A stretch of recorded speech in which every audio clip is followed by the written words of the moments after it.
Welcome back. Thom Hartmann here with you in Minnesota. I find this, quite interesting.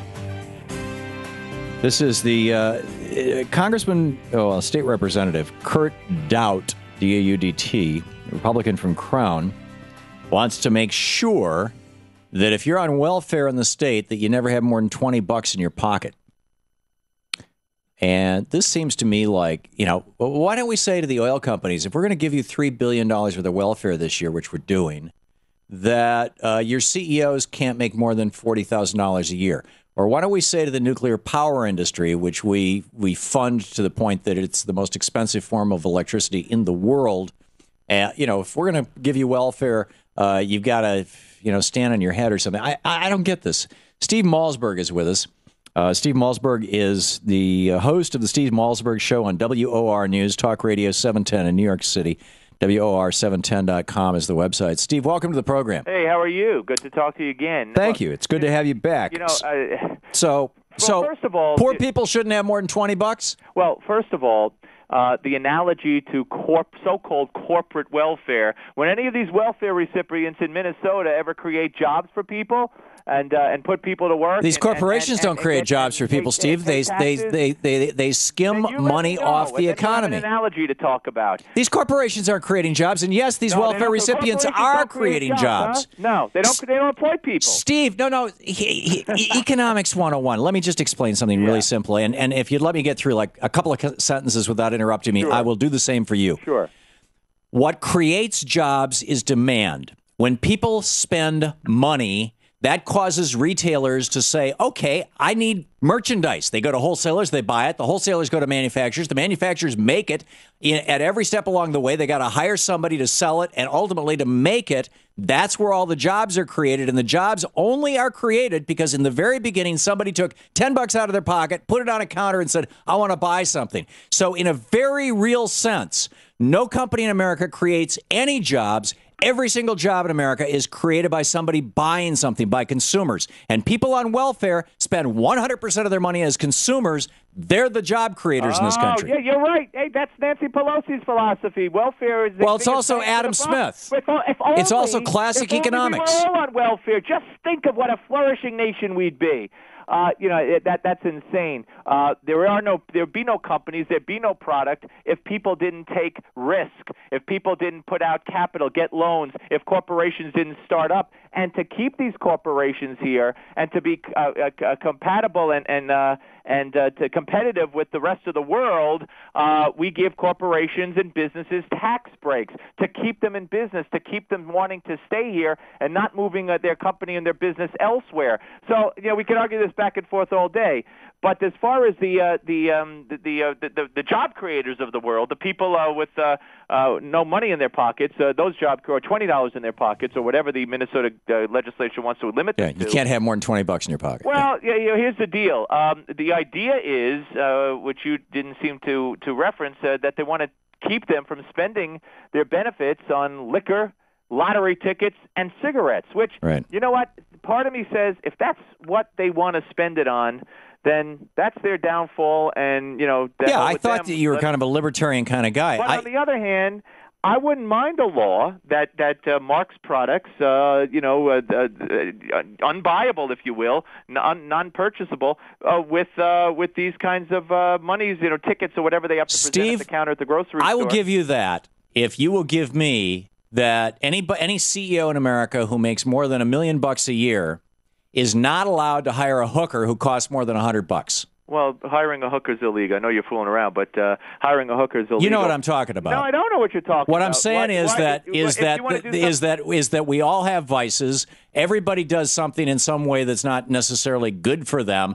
And to try to impose morality on poor people and not talk about morality on rich people is not just crazy, it's hypocritical. It's kind of for their own good, don't you think? If they can't afford food and they're spending it on cigarettes and lottery tickets? Well, then let's require that when rich people, Elliot Spitzer, he was born with a lot of money, he was born a multimillionaire. that when rich people buy hookers, they have to use condoms, and we'll have a condom police check them out. We can get the same guys who are checking to make sure that the poor people don't have $20, make sure that the rich people are using condoms. I don't know if you're tongue-in-cheek or you're serious. I don't know even how to respond to that because I'm no fan of Elliot Spitzer. He's a self-proclaimed effing steamroller, and he's a whoremonger, and it makes sense that or at least he was would hire him. At least he was, by his own admission, yeah. Absolutely. And I think, by the way, have you seen the movie Client Number 9 about him? The documentary? No. Is that Roger Stone or something? Roger Stone was the guy who brought him down. He's in the movie quite prominently. Yeah, I haven't seen it yet. But it's a fascinating movie. I recommend it to you. But my point is, I mean, you want. Here you got people that are for whatever reason have fallen on hard times. It might be because there's their own fault. It might not be. We as a society decided that if that happens, we're going to give them X amount of money to make sure that they could eat.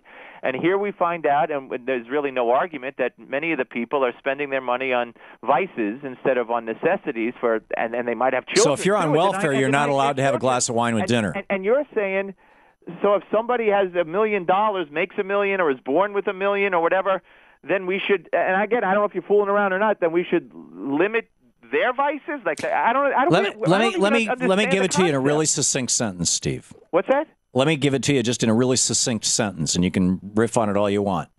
Paris Hilton is rich and is famous for being famous, right? She has basically no talent, and she's never done anything productive in her life. Right. She's a member of the Lucky Sperm Club. Right. Why is it that in our society we say people who are members of the Lucky Sperm Club can pretty much do whatever they want as long as it's within the law or they don't get caught, but people who are poor, we're going to essentially punish them. We're going to very narrowly circumvent. We're going to tell them, you can't have $20. You can't have a glass of wine with dinner. You can't have a beer while you're watching the football game on Sunday because you're poor. But if you were a member of the Lucky Sperm Club, and you could argue that the poor people are simply members of the Unlucky Sperm Club. How does that make any sense? Well, I wouldn't argue that they're members of the Unlucky Sperm Club, but a lot of them in really poor parts of this country are, you know. If I am lucky enough to become a millionaire or a billionaire, and my son never has to work a day, that's the American dream. That's what That's not the American dream, Steve. Every parent would strive for and want for their kids.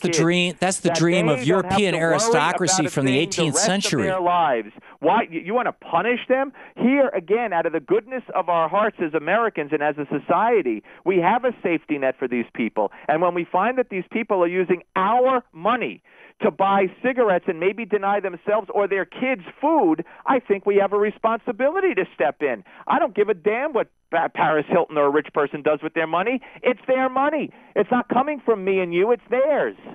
Where's the analogy there either? I'm saying that if we are going to regulate the morality of one group of people, shouldn't we regulate the morality of all? No, we're giving them money to buy food, and they're spending it on cigarettes.